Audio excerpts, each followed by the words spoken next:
তোমাদের জন্য কি করতে চাই তা তো ভালোভাবেই জানি আমি। এ কথা শোনাচ্ছেন স্বয়ং ভগবান। তোমাদের অমঙ্গল তো নয়, তোমাদের সুখ শান্তিই চাই আমি।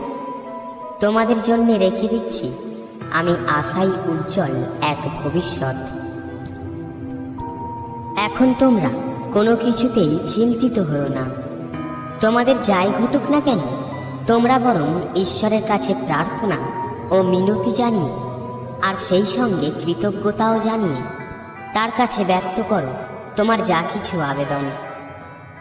তাহলে সেই যে শান্তি যা সমস্ত ধারণার অতীত, স্বয়ং ঈশ্বরের সেই শান্তি খ্রিস্ট যিশুর আশ্রয়ে তোমাদের মন প্রাণ ঘিরে রাখবে। তোমাকে আঘাত করতে তৈরি করা কোনো অস্ত্রই সফল হবে না। যে কোনো